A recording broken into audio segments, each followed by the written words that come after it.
All right. Hello, everyone. It's 9:30, February 15th, and I'll call to order the quarterly meeting of the Marin Water Communications and Water Efficiency Committee. And I think we also label these as special board meetings?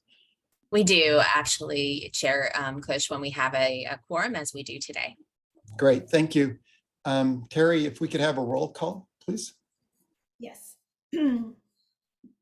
Director Larry Russell. Here. Director Matt Sampson. Here. President Monty Schmidt. Here. Vice Chair Jed Smith. Here. And Chair Ranjiv Kush. Here. So I know we have to, I think, approve our agenda next, but is this when we generally ask for any board comments or broad updates? We don't actually have that on the agendas for our committee/special meetings. If there are Okay. any, of course, people can make quick announcements, but it's not an agendized item for this meeting. Got it. Thank you, Molly. Okay, in that case, I think we can move on. I believe on our agenda that we're going to be approving, we have 3 items. One is the approval of the minutes from the last Communications and Water Efficiency Committee and Board meeting that was held on November 16th, 2022. And we'll be listening to or having a report on a water efficiency master plan update, and also be receiving a communications activities update. So Molly, how does this work in that I'm the only one who was at the meeting? For approval of the minutes, is that what you're referring to, Director Russell? Yes. We Yes. actually have researched that very issue and have confronted it previously, given that we had many new board members coming on to the board, and they can all vote. Okay. That's cool. If you have corrections, though, you would be the key person to provide those. None at this moment. I did look at those and they're pretty straightforward. So Yeah. All right, I moved to I just approve the minutes. didn't want to put you guys in an awkward situation. That's all. Yeah, I'll second that. Yep. So for clarification, was it a motion for the minutes? Correct. Or were we, I think we're still on the adoption of the agenda, if I'm Yeah, not it would be mistaken. So could we modify the motion to the agenda? I move that we approve the agenda for this meeting. Thank you. Second. I'll second that. Okay. Roll call. Director Russell. Aye. Director Sampson. Aye. Director Schmidt. Aye. Vice Chair Smith. Aye. And Chair Kush. aye. Great. And I think at this point, we ask if there are any public comments. And there are none. Okay. Oh, I'm sorry. Actually, Mr. Roger Roberts just raised his hand. Let me go ahead and set the timer. I apologize. Go ahead, Mr. Roberts. This may be premature and covered in your communications section of the agenda. But I would hope that the MMWD is working on a one-pager that can be provided to the public of what's happening in the district relative to its current situation and plans to remedy that situation, water rate hearings and hearings on investment requirements, etc. The public is not going to be able to wade through the various reports that provide that information. And I know that the staff certainly recognizes, and I suspect the board does as well, that you need a public information piece that's brief and to the point and covers the main concerns that are being attacked by staff and board. So I hope that that's part of the plan is to do just that. Thank you. Roberts. There are no further speakers.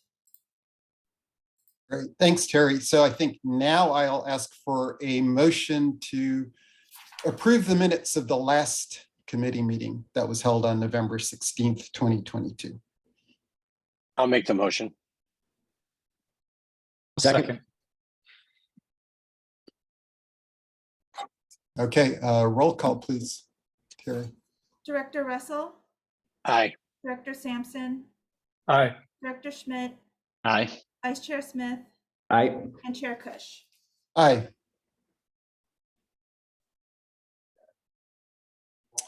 All right, I think then moving on to the next item, it's the update on our water efficiency master plan. Carrie, I guess that'll Absolutely, be that's you. me. Yep, correct. Good morning, everyone. Carrie Pollard, Water Efficiency Manager. Let me pull up my presentation here.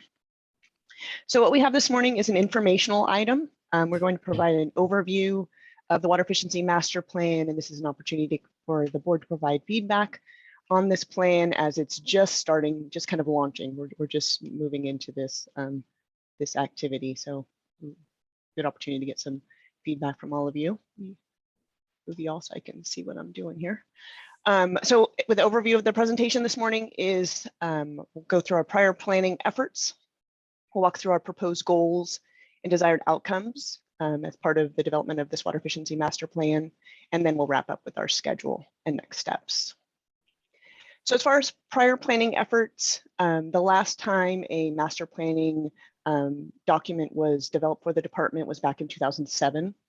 Since then, there have been 3 subsequent program evaluations, we would call them. They're really aligned with the adoption of and development of the urban water management plan, which happens every 5 years. And these program evaluations are really kind of a demand analysis of, looking forward at potential demand. So not a full planning effort, but kind of a quick snapshot, if you would, every 5 years. And then most recently, the strategic water supply assessment, where we've established and proposed a water conservation element to establish future goals that are not necessarily, as far as we can go in efficiency in the community, but really kind of a baseline, if you would, of activities that we feel confident that we'll be able to achieve year over year as we move through the water supply assessment planning horizon. So the goals for the Hey, master Carrie, plan. can you go back to that for a quick second, just so I understand the chart? So Yeah. you're showing in 07, 09, and 15 that we had a demand analysis, and that in all 3 of those, it looks like we beat the projections. Is that what you're showing? So these 3 are right, because they're always forward projecting out what future Yep. demands would be. And the yellow is where our Got it. actual GPCD was. And we're kind of in between this 5-year increment, which is this splat here, if you would. And this blue dash line is the water conservation element that we're projecting forward. So, in 2025, we'll probably land, somewhere depending on rebound, which there's a lot of unknown there, but we want to show kind of where we were today and where we had been over the last 10 years, this is a 10-year span. And within this V, there's been a lot of ups and downs, kind of variations in demands over the year. And so the dotted line, if I'm not mistaken from your previous report, is about a 0.5% annual reduction. I don't recall what the annual percent reduction is. It's about 160 to 200 acre feet a year. Okay. I think so. Go ahead, Monty. And how does and this demand projection, how does this jive with our with the assumptions we're using in our rate setting?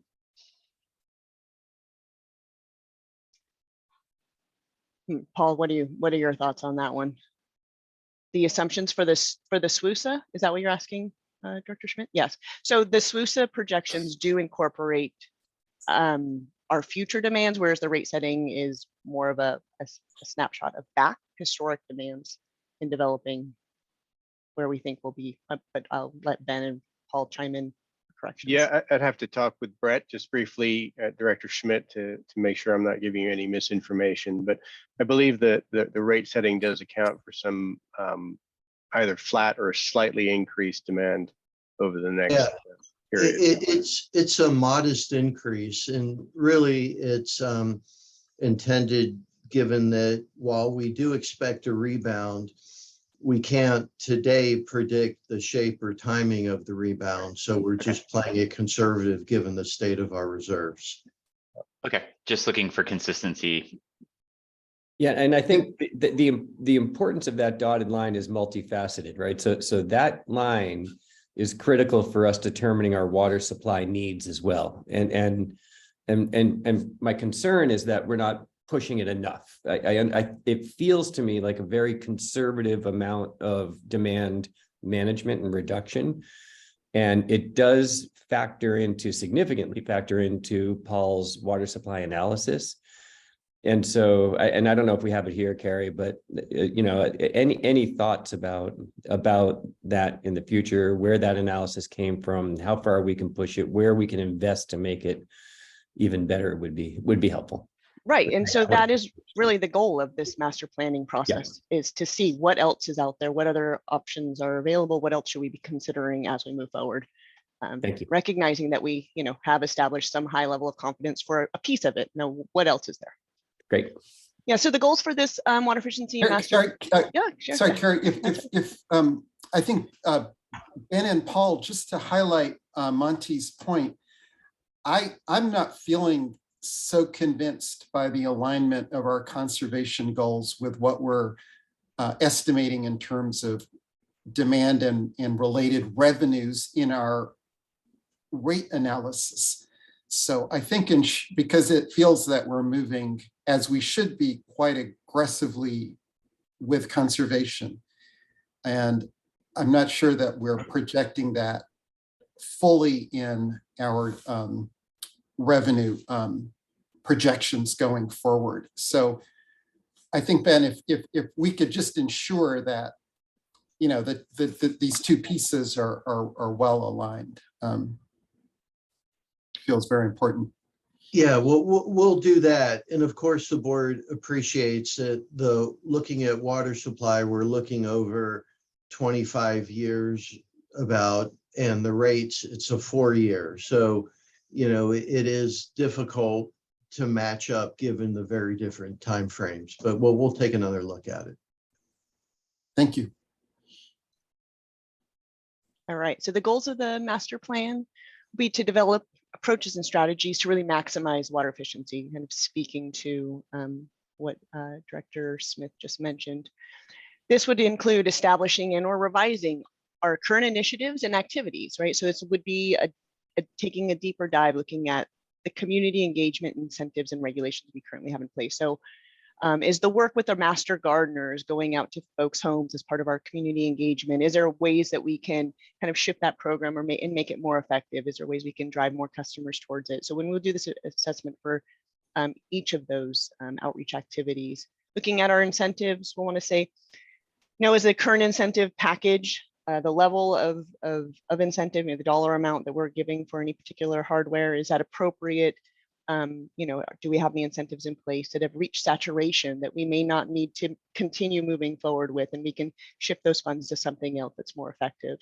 And then finally, with the regulations, we have a number of district policies that we have enacted. We want to evaluate those. Do they need to be revised and refined to, again, maximize the water efficiency, utilizing regulations, and what way makes the most sense for our community? Hey, So Carrie, just very quickly, I want just a note to the group that I had a fantastic meeting with Master Gardener shadowed on a site visit, and I think what an outstanding education program that is. I highly support it and hope we continue. I think it's a very, very thoughtful group of folks. That's great. That's good to hear. Another piece of this, the goals would be to establish milestones and targets, right? So where do we want to be in per capita and water savings moving forward? And, what are those milestones so that we can, track progress moving through the planning horizon? And finally, understanding, all these new programs and, engagements, there's a level of investment. So where are our priorities around investment and what will maximize water savings and our cost benefit for those investments? So to start this process, we want to take a look back at our historic participation. It's important to understand where we've been so we can have a better idea of where we're going to inform those programmatic changes that may be proposed. So we have a number of, all of our participants, we have all sorts of data on them. We know where they are and when they participated and what actions they took. And we want to tee that up with some census data so we have a better understanding of who's participating, what kind of home do they live in? Is it an older home, a newer home? The lot size, we can tee up parcel data as well. All of this will help us understand where we were effective in our prior programs and where should we be targeting other, our future programs as well. Of course, customer water savings will be very important, and we'll be doing that analysis for all the programs we have in place currently. And then also recognizing, this historic drought and water shortage that we went through, and what were our effective measures during that time period. What are the savings we can project moving forward, so that we can leverage those and realize those savings, maximize them, if you would. So those are kind of the look back. In addition to that, we want to look at historic water use, or our water use trends, specifically separating out indoor and outdoor to the best of our ability. We're really focusing on, as part of the SWISA work, on landscape transformations and landscape savings. We feel like there's a large opportunity there, but we want to understand that a bit deeper. So when we look at our outdoor water use, we want to find the areas that have relatively high outdoor water use and low outdoor water use. When we look at neighborhoods, again, those demographic characteristics from the census data, and recognize that evaporation rates, which is really, the weather and the impacts of weather on irrigation, how are those, can we normalize for weather and further understand where there might be opportunities? Are really our largest lots always our highest water users or not? Can we find some model sites that are really efficient and figure out kind of what actions were taken there to drive others to do the same? Looking at our indoor water use, we want to find areas that potentially have reached saturation, or understand kind of what is that indoor, kind of how low can we go with indoor within reason, right? And what does that look like? And what kind of fixture saturation do we have? All of this will really help understand our per capita water use across the service area. And we can do this not just by service area, but city, neighborhood, even down to census block.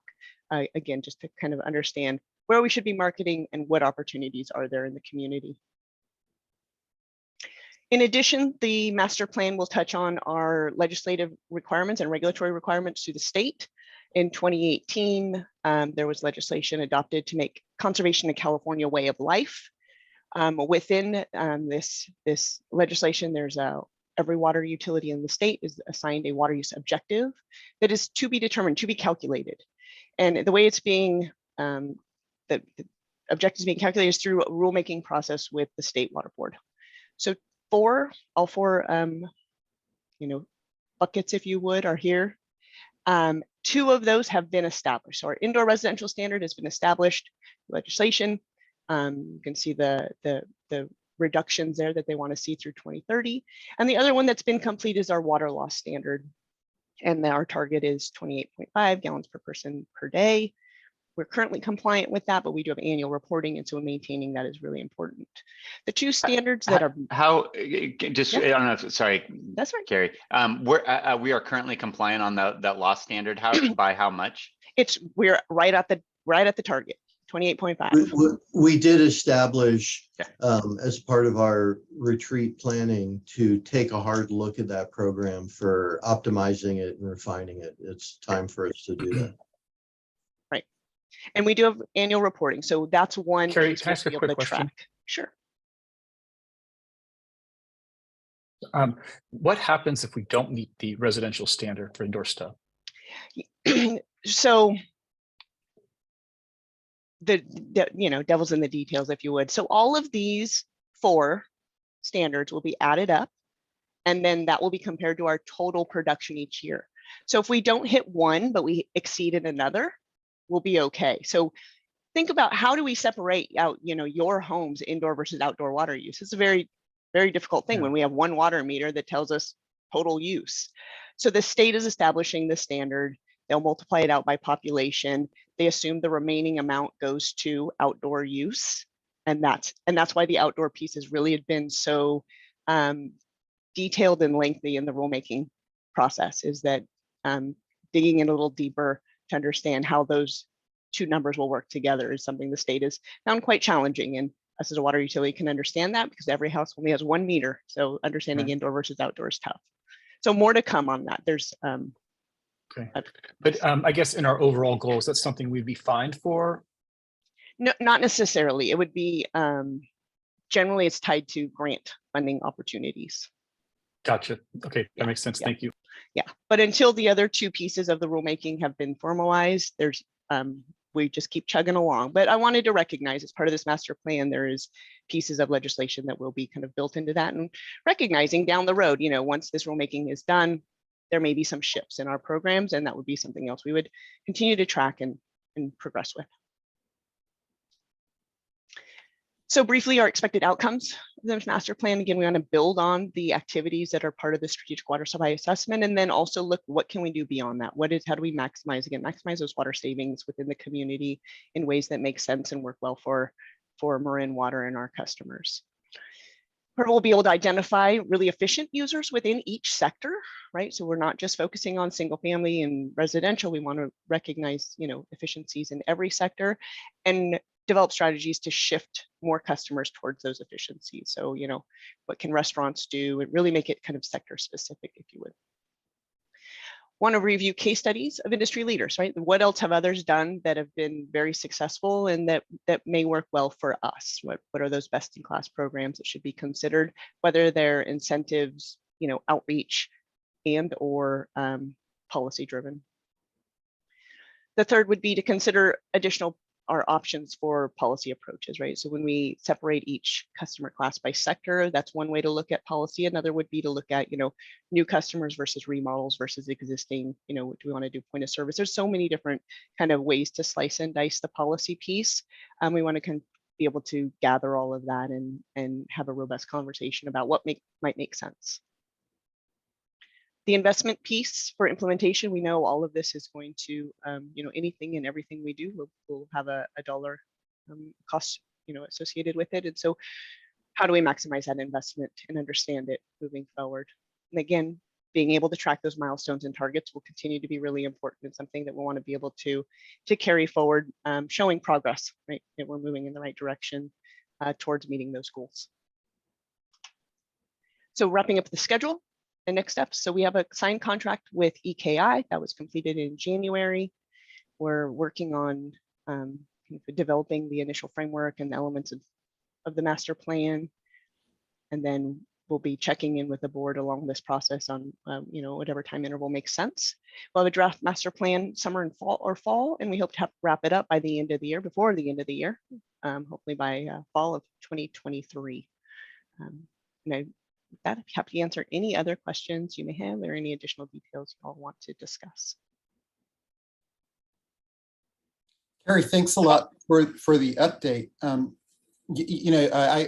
was asking you about this during the board retreat, and I'll bring it up again. It's regarding the cost effectiveness of our different efforts to achieve efficiencies in conservation.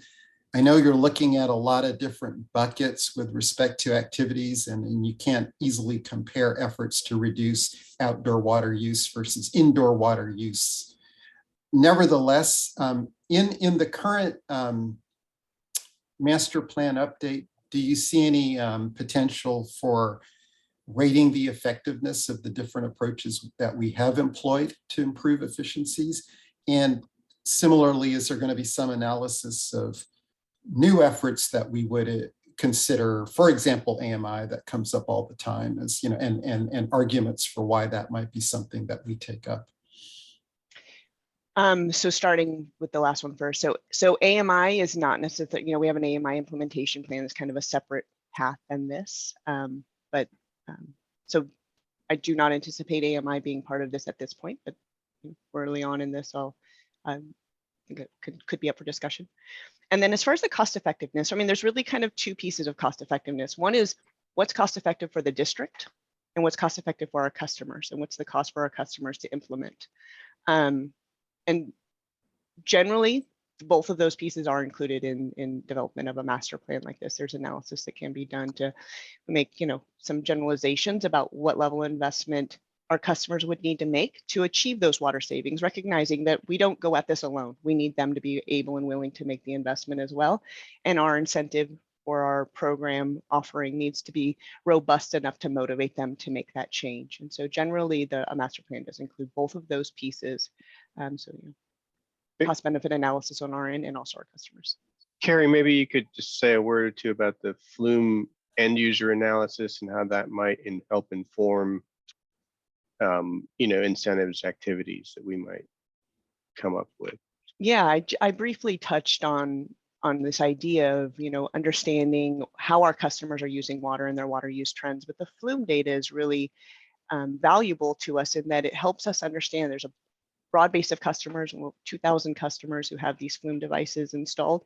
And because we can see fixture level details, it helps us understand saturation, right? So how many of our customers already have high efficiency toilets and low flow shower heads, high efficiency clothes washers? Do we need to maintain these types of programs? And are there other fixtures that are using a lot of water that we don't realize, right? So sites that have pools, how often are those pools filling? What's the evaporation rate? Like there's a lot of other pieces that kind of can come into play that will either help us shift or understand fixture use. And that's great because we have that detailed data for 2,000 customers. Most residential end use studies look at 60 customers in a service area, and we have over 2,000. So it's a much better data set. And not only that, but we also have other utilities have also installed the flume devices and we can kind of do a comparison of that as well, which help us understand our data a little bit more too. Is it statewide or is it local, right? So is it building code changes or is it local incentives kind of driving these changes? So it should be really useful. I mean, great to hear about the cost benefit analysis that will be included. At your point that, we have to consider this at the district level and at the customer level is well taken. Really look forward to seeing that. Carrie, your point on all the available data coming, that's already coming out from the flume meters is also, that's really interesting. Obviously, we hear a lot about how more and more data and better analytics is going to improve the efficiencies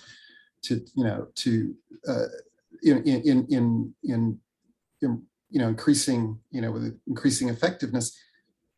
Do you feel like we have the capacities now to analyze the data efficiently, to be able to ask all the questions that we would like to ask from the data that we're already collecting? And if not, should we consider options for collaborations or engagement with researchers that could improve our use of data or teach us how to, better use our data?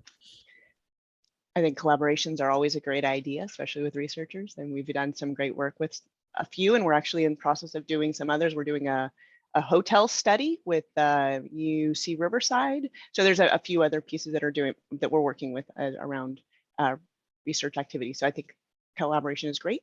As far as the flume data, Flume doesn't give us the data. It's proprietary. Right. We don't want to have our customers' data. We don't want to know exactly how much one particular customer is using any time with their fixtures, right? So Flume actually does the analysis for us, and they understand their analytics. They understand how their data is collected, and they have the AI that they've refined to be able to provide information to us. So what we get is a dashboard, and it's incredibly interesting, and it'd be something that we could certainly share with all you that kind of summarizes their findings in an incredible amount of detail.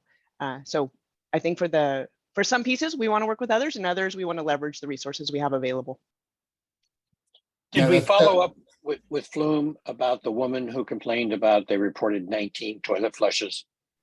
Do you remember the conversation? I do remember the conversation. I mean, it's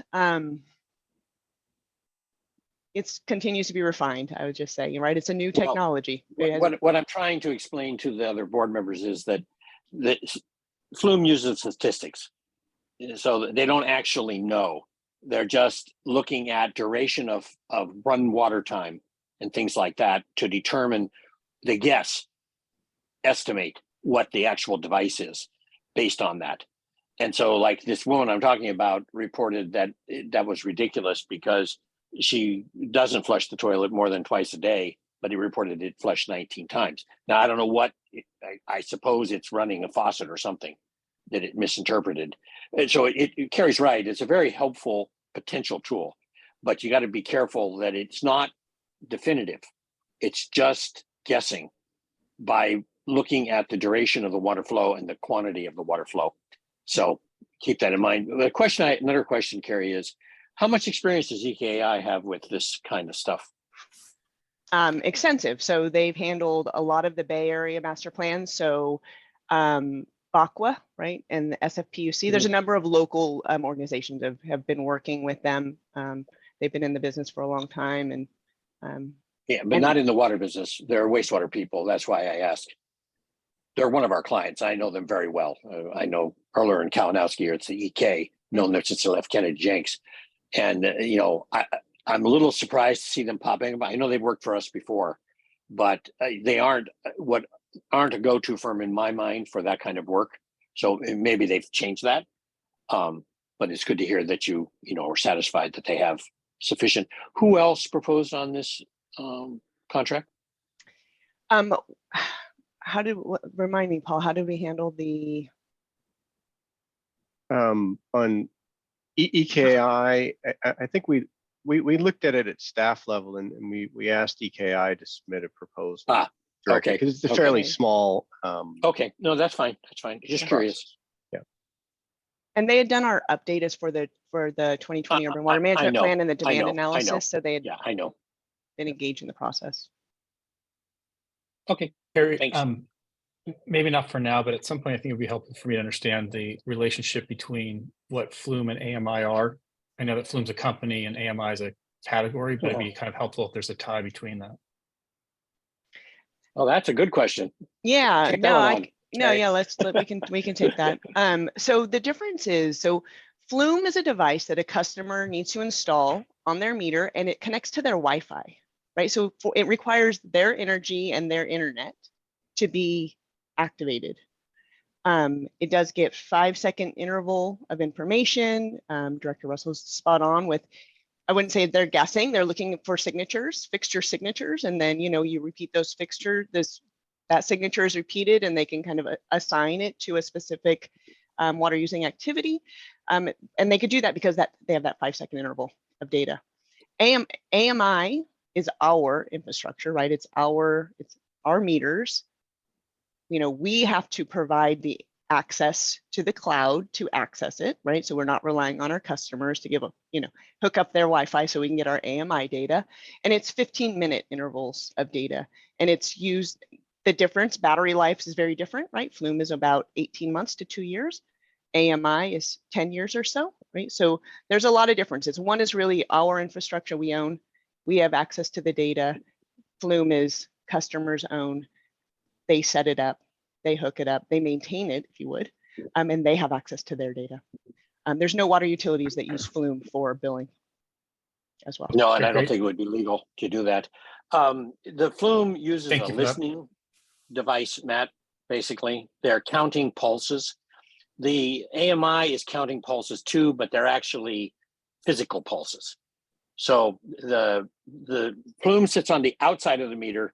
The AMI is a device that's integrated with the meter, but basically you're doing more or less the same thing in that every time the meter moves a certain amount, it generates a pulse.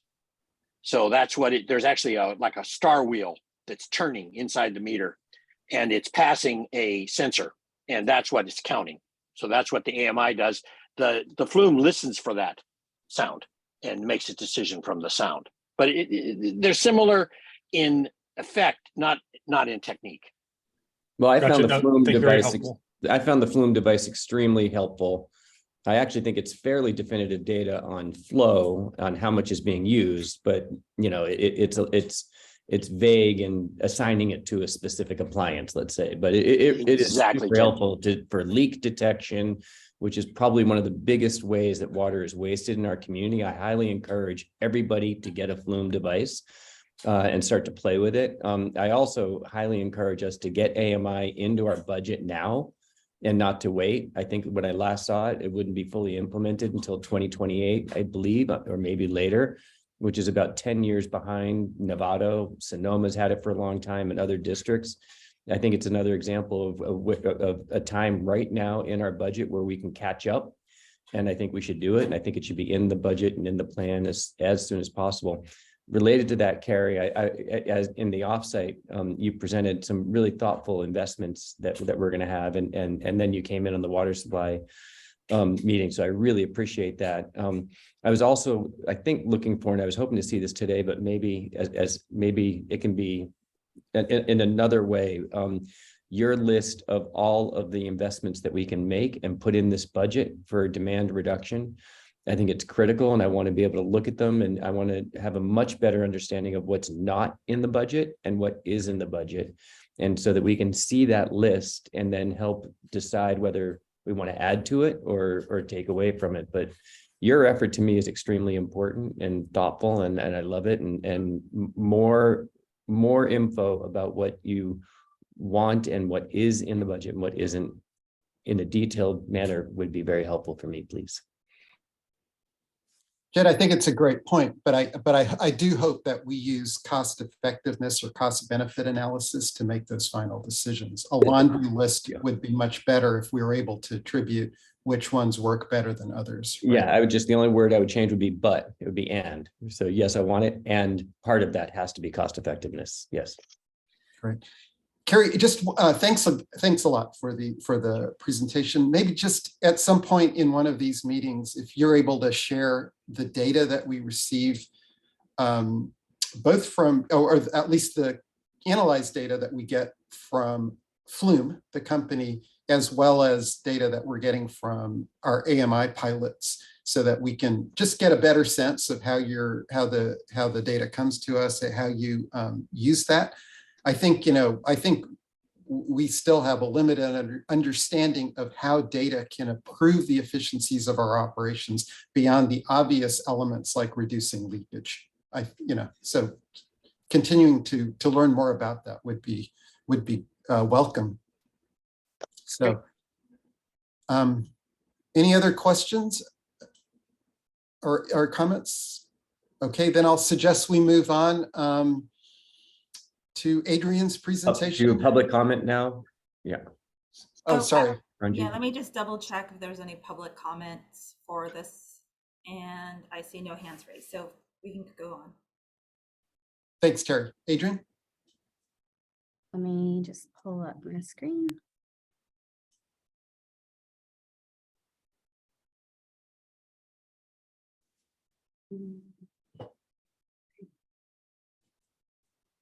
Are you guys seeing that in presentation mode? No, it's there we go. How about now? Yes. Okay, great. All right. Good morning, directors. Adrian Martins, Communications and Public Affairs Manager, here today to provide an update on our department's activities. This is an informational item meant to provide updates on our key outreach efforts that we currently have underway, answer any questions the board may have on those efforts, as well as receive any feedback. Oh, Lord. There we go. All right. So items I'll be covering today. I did want to start actually first with our digital outreach quarterly analytics report. And typically, well, we have new board members here for our first comms committee meeting since the changeover. And so I thought it was important to start with the analytics report. Typically, I do provide this report at the comms committee meetings, and I think it's a good way to kind of review some of our ongoing outreach communications channels that we use, our digital ones. And these are nice as they provide us with a more detailed evaluation of their performance, and we're able to gain some insights from those. And so I'll start there, then move into an update on our 2023 rate setting outreach, and then our prescribed fire outreach planning, which was kind of a timely item that came up here recently again, and then update on our strategic water supply assessment outreach, and then finally wrap up with next steps. So for our quarterly analytics report, the data that I'm going to show on the next few slides does cover the last 3 months of our digital communications activities. And we'll start first with our website. So this gives you a snapshot of our web traffic between the November 1 and February 1 periods. We did see a major uptick in traffic, and you'll see actually a 50% increase, 339,000 views. And this was largely a result of increased interest in our Water Watch page, which is where we list the status of our reservoirs and their levels. In January, when we had those atmospheric rivers for during the first few weeks of that month, we saw a huge spike in traffic to the page. We've noted 157,000 hits. Water Watch is frequently in our top 5 most viewed pages, but it's normally around 40,000 views. So that's a huge increase. We can obviously see where people's interest is, certainly in districts status. And then our average engagement time is about 1 minute and 20 seconds when people do visit our page. Unique users, that's 90,000. That's measured by the IP address and only counts people once per visit when it's unique. Also a 50% increase, which can be attributed to the increase in traffic we saw during the storm period in January. For the first time ever, mobile users that's how people were coming to our website, was through their mobile device. Usually and steadily it's been desktop users, and that's just something that's really important for us to keep an eye on. We always want to make sure that our website is mobile friendly as well as compatible for those using their computer, and so we keep that in mind at all times. And though mobile users being the first time in the top spot, that tells us that we may have had new users on our page more recently. And then switching to our e-news, this is our monthly email e-blast that we put out to a current subscriber list that consists of 20,209 users. I did note that the industry standard open rate, that's for public agencies like ours that send out email communications to 1,000 or more people. That open rate is 28.8%, and that's how many people are opening it. And as I get into the specifics of our last 3 e-news, you'll see why that's important to note. So in January, we actually had our highest open rate for our monthly e-news ever at 64%. In comparison, last year's high, which was our record high, was 53%. And again, lots of interest in the kind of post-storm status of our reservoirs. That was our most clicked article in that update. I included the subject lines on here so you can see what was called out in the email e-blast when it went out as well, versus what top clicked article was. In December, we saw a 53% open rate, and same for November. One thing I do want to highlight, oftentimes people assume that only, and this is actually true most of the time, whatever's called out in the subject line usually ends up being the most clicked item. In November, we actually saw, though it wasn't highlighted in the title and it was further down in the email, we had a lot of content that month.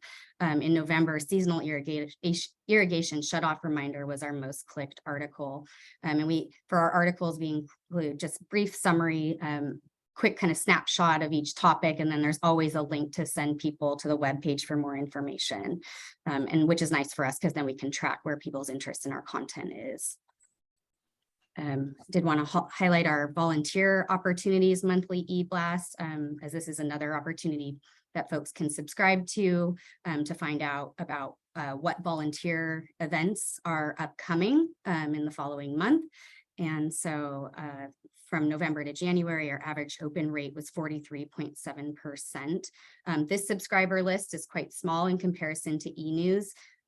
This list is targeted to people who have volunteered with the district in the past out on the watershed, as well as those that opt in. And we've recently set up some additional ways to promote that subscriber list. And so we're hoping to see that subscription list continue to grow.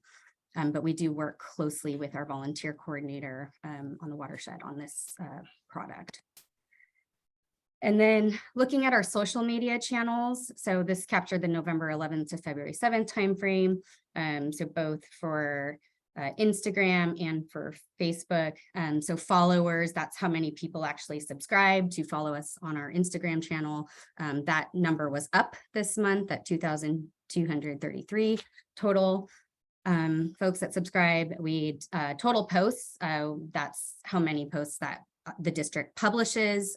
So in our 3-month time frame, we did 39 posts, and we reached 2,071 individuals.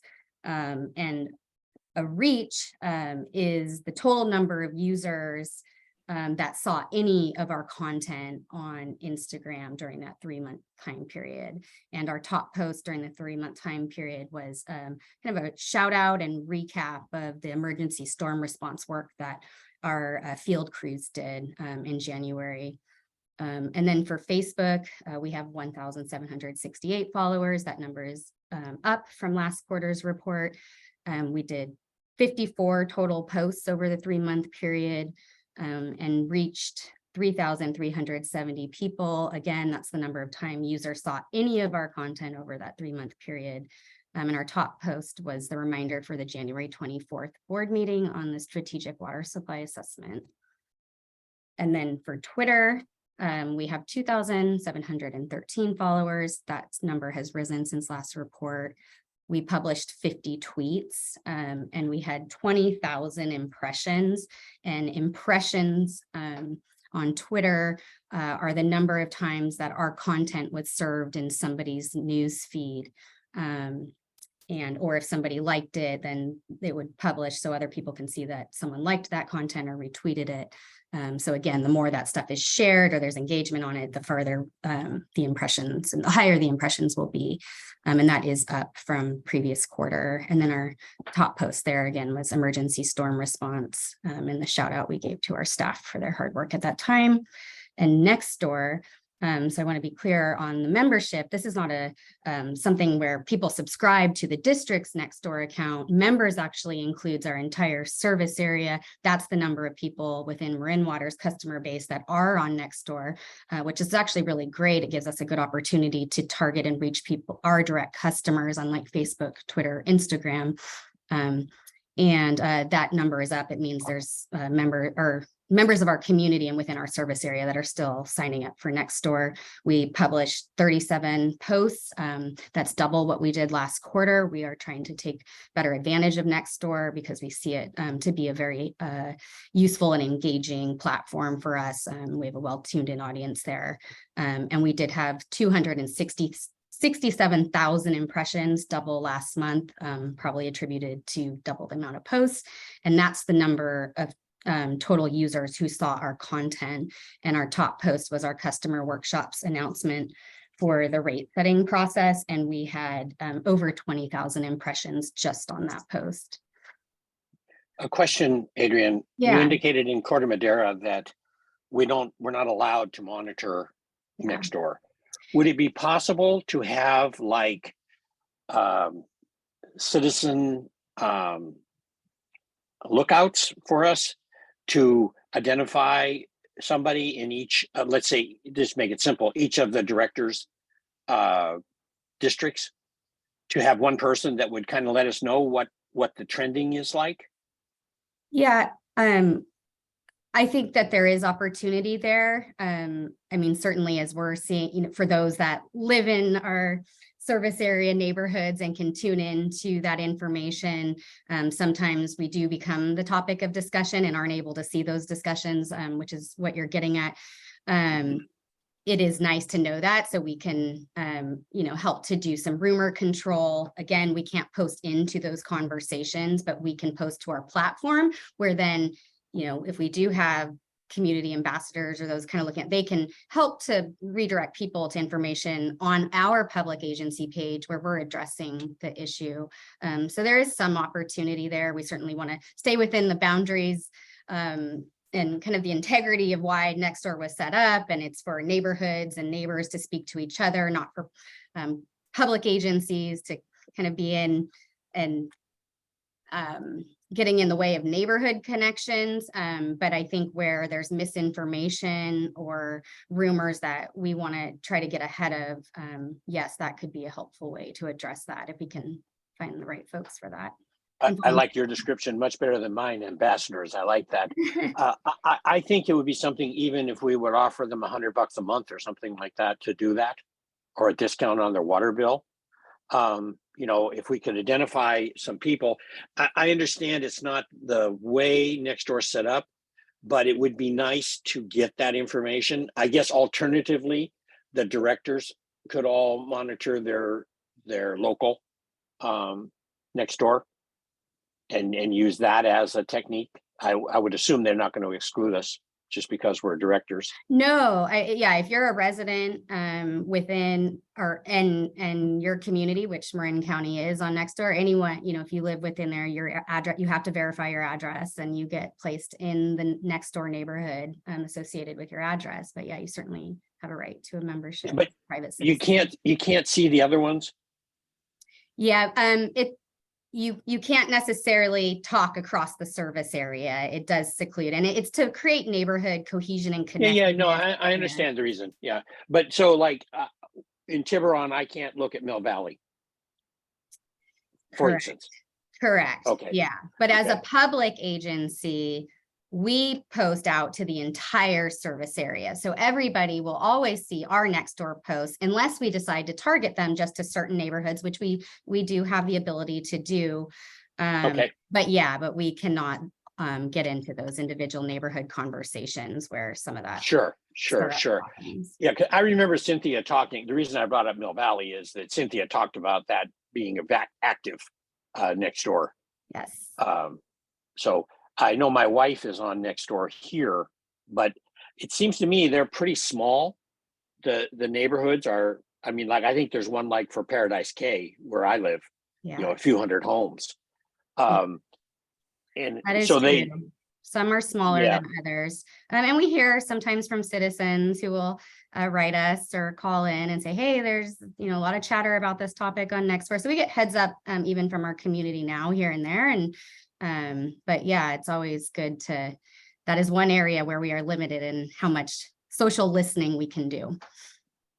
yeah, well, like I say, with your ambassador concept, that would work, right? They could just let us know, you know. Correct. Yeah, I think that's definitely something we can look into. Okay. Thank you. Yeah. All right. We got a little ahead of myself there. Where were we? Sorry. That's okay. I guess. Oh yeah. Okay. Moving on to rate setting outreach update. So I did just want to review our outreach goals. Been in front of the board a couple of times now on our rates outreach planning. But just to go through the goals quickly, we're trying to ensure transparency and accessibility of all of our information throughout the process. We want to ensure our customers understand the challenges that are facing the district and the basis for our funding needs. And we want to ensure that our customers understand what the rate increase will provide for. And so just a snapshot of all of our different outreach tools that are being used for communications during the process. Provided the list here. We do have a dedicated web page that's marinwater.org/2023 rate setting. That page is updated frequently. It contains key messages. It has a number of FAQs that we continue to add to as we're receiving questions during customer workshops or questions that come in through our social channels that we're listening in on.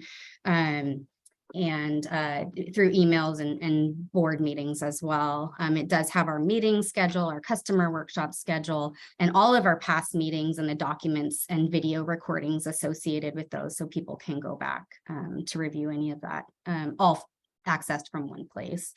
And then we've initiated internal communications. We are placing rate setting updates in our biweekly public information officer updates that go to our customer service centric staff, as well as developing talking points, both for staff and the board. And then, of course, we have ongoing board meetings and we will have a public hearing. All of those kind of key milestone points are promoted in our outreach activities so that the public can stay following along with all of the steps of the process. We have customer workshops currently underway. We've had 2 in-person workshops so far, one in Mill Valley, one in Corte Madera. We have another one this evening in San Rafael. And then we have our final one, which will be virtual tomorrow evening.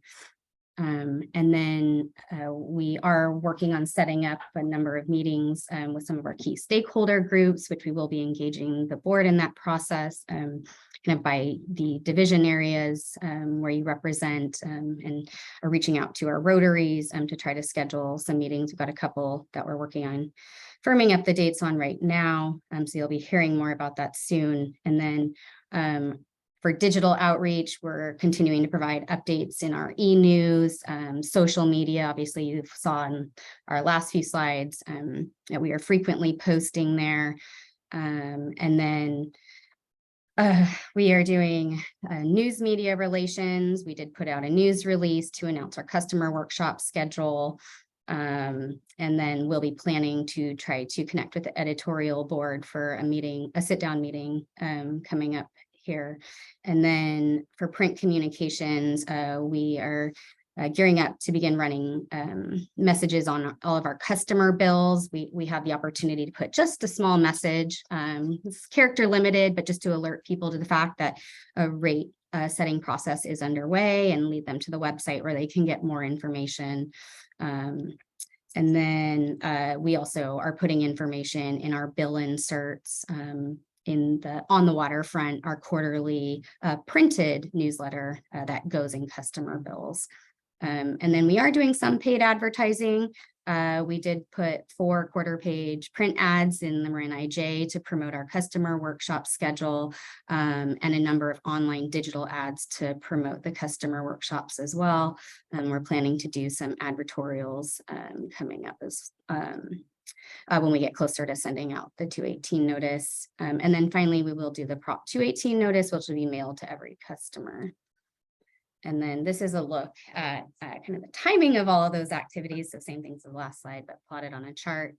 Obviously very busy, and certainly with the customer workshops, we've been pretty busy with engagement around the rate setting process, and really appreciate all of our staff who have stepped in to help with that as well. And as you can see, February, we did pick up a lot of outreach activity, and that's really going to continue throughout the entire process. All right. Before you go on, Adrian, this is really impressive, and thank you for this update. Just in terms of outreach into the community, I think there's probably I suspect that we have that you have a long list of different community groups that we have engaged with in the past, maybe even some that we haven't yet. But I think it would be great to see that list, and particularly with respect to where these groups are within our different divisions, because for me, I'll just speak for myself. It would be great to know of groups that are in my division that as their representative, I'd be interested in trying to set up a time to do presentations about our district and whatever our most current pressing developments are. So it just might help, I think, the different directors to see who are the people in the community, and then maybe find times to meet with them. Yeah, that list does exist. Thankfully, water efficiency had a pretty nice list put together. So yeah, we're connecting on that to kind of figure out specifically for rates where we want to focus. But yes, we can provide that to board members and try to break that down so you have it by division. All right, and then so moving into our prescribed fire outreach plan. One quick question, Adrian. I know when we met specifically on this, when I look at the amount of work you have to do and that you are understaffed, have you been able to add to your staff? I know you were hoping to. Yeah, so the hiring freeze is still in place. So we do have one vacancy right now, like a number of our other departments.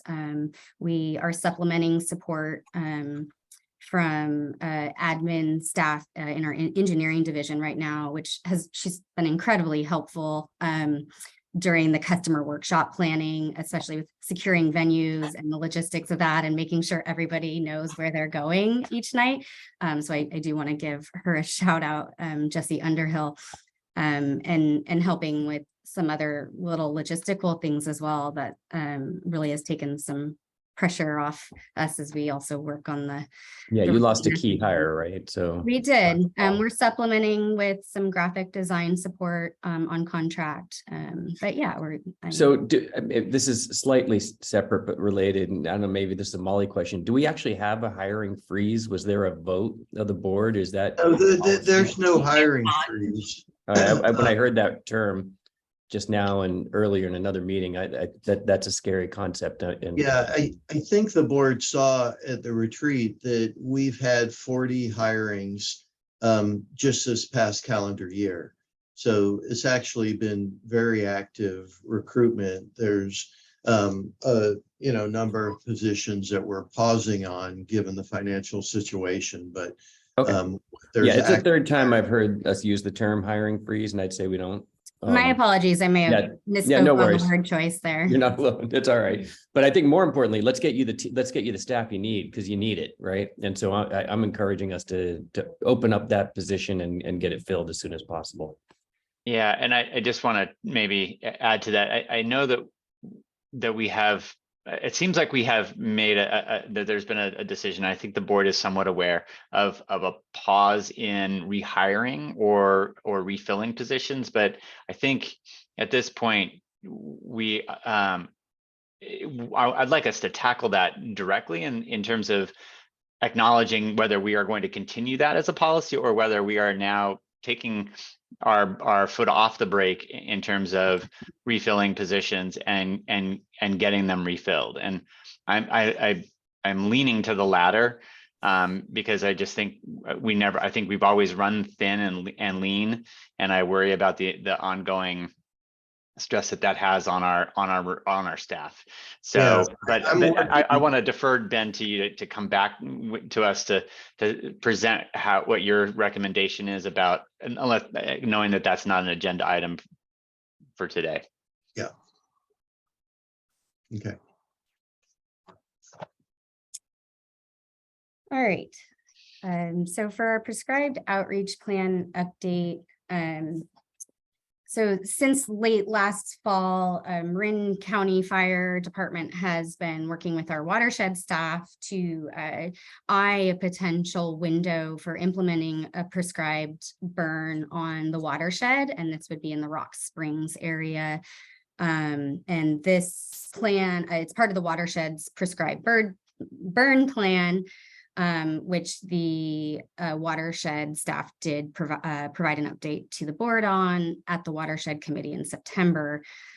So aligning with that, there is a great deal of outreach that also needs to be prepared in the event we implement it. And because prescribed burn windows are determined based on current weather conditions, fuel moisture conditions, and Bay Area air quality management conditions and the approval to implement a burn, it can happen within a day or two's notice. And so we want to be ready for that and have been planning to be ready for that since late last year.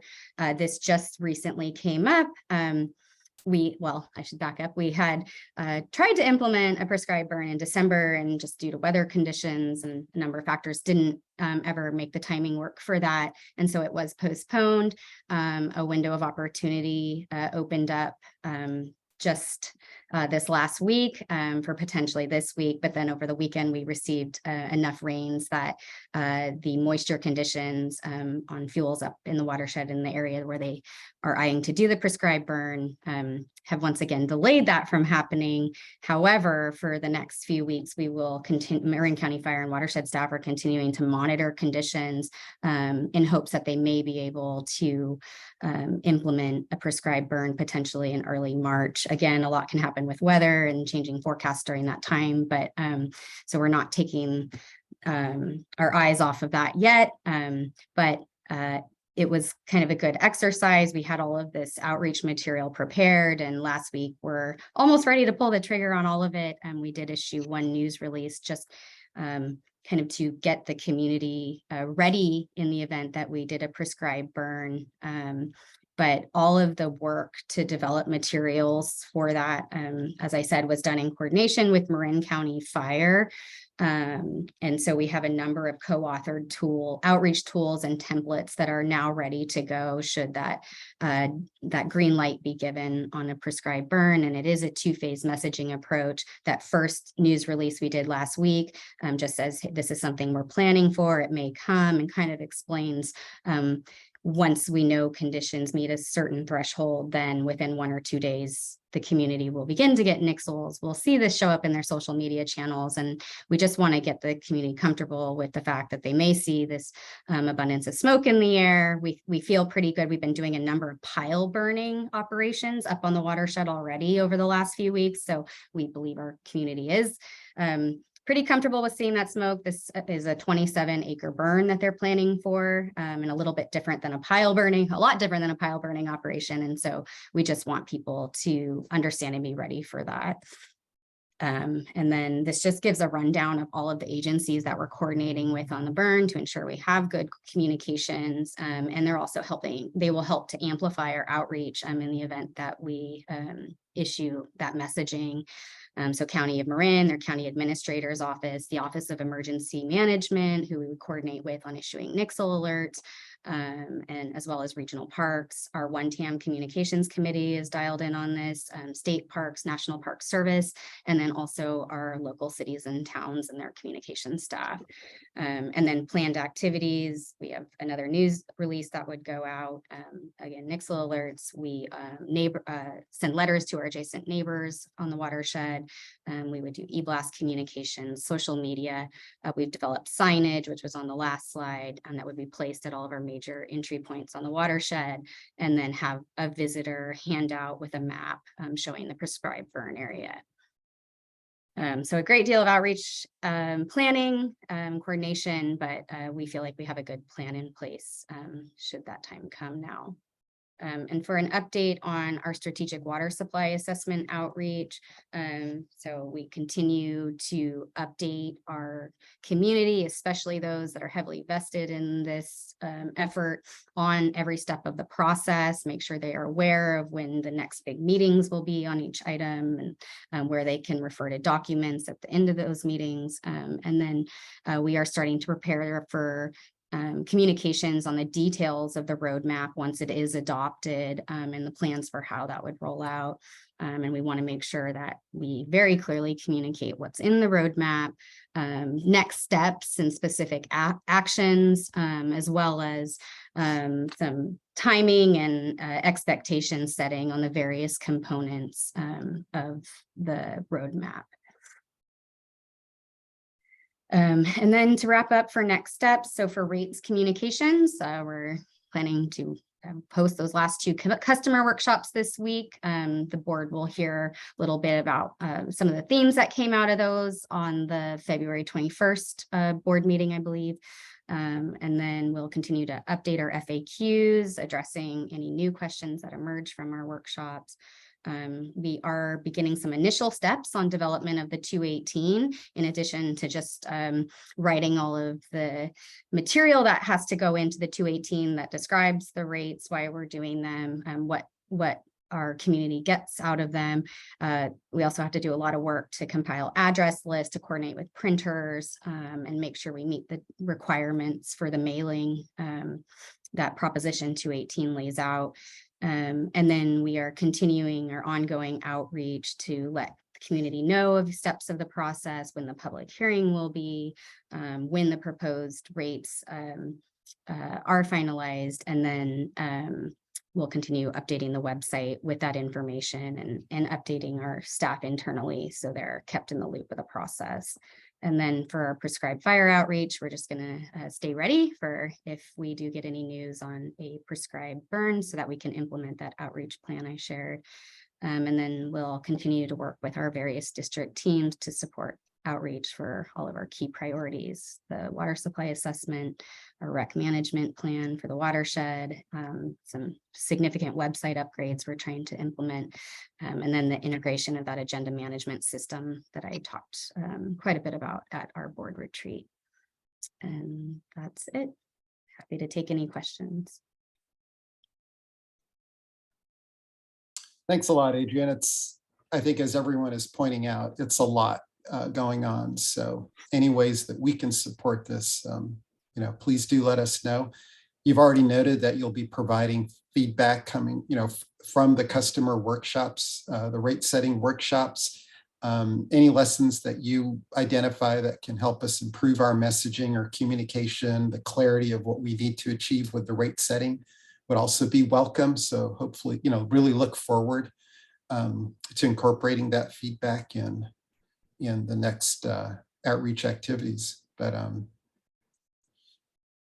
I think, in summary, great to see all the different the attention that's being placed on all of these activities. Thank you. Adrian, I would echo Ranji's comments. Thank you very much, especially with the shorter staff. And obviously thanks to the engineering staff who's helping out too. It's a big deal. If there's any way we could get those community groups, those lists broken down quickly, that would be great, because we're pushing up against hard the mailer date or the 218. And I think the further we get out in front of this message, the better for us. And would love to be able to support and actually go out and do some of that outreach on your behalf. Thank you.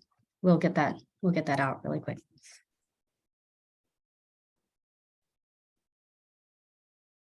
Any other board comments or questions for Adrian? Nope. Well, then with that, I think we can again thank staff for the great committee meeting and adjourn. We do have one public comment. Oh, sorry. I always No forget that. worries. I have April Unkofer. Let me go ahead and unmute you, ma'am. Go ahead. Go ahead, April. Please excuse me just for a moment. Can you hear me? Yes. Excuse me. I'm actually planting a rain garden as we speak, and my hands are muddy, and I had you on headphones. I want to make two small comments. My name is April Unkofer. I have a small stormwater management company in the community called Native Water Systems. I've followed these meetings for on and off a long time. I would just like to, with communications, encourage again 2 points focusing on the user and what their concerns are, because I see the comments in next door getting worried about the rate hikes, and the reality is water is undervalued and has been treated as a right, not a privilege, which is why water has historically been low, and water should be a right, in my opinion. And it is highly undervalued in its actual cost and in our hearts as well, because we hide our infrastructure. So we really don't have an opportunity to grow our relationship and value it. So just a reminder that people like to be heard. And I would just encourage all the community meetings to really just start with hearing the people, and then because we want them to really ultimately just feel heard, and then we can build the bridge to receive the new information. And so just focusing on that and putting a person in a lot of the larger watershed imaging when we're talking about upgrading parts of the process, where I as a person fit into this big MMWD machine, so that I can really understand that you have me in your thoughts. That's just about communication. Just real quick, going back to the first one and water efficiency, I love the word collaboration. I heard it was science.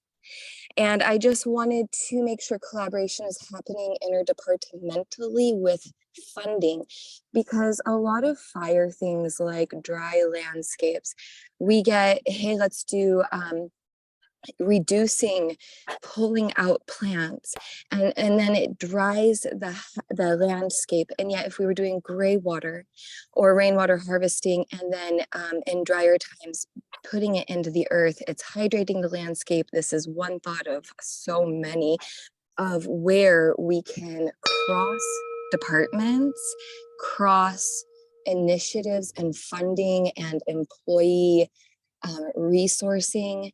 And so that's just one idea of many permaculture type approaches to municipal issues. Thanks so Thank you. much for the opportunity. Wish I Sorry, Miss April, we have to do 3 minutes. Any other speakers? Okay, I'm sorry. We do not have any more speakers.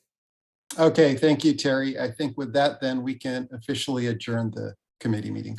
Okay, thank you. Thank you, Good day, April. folks. Thank Bye, you, everyone. Rhonda.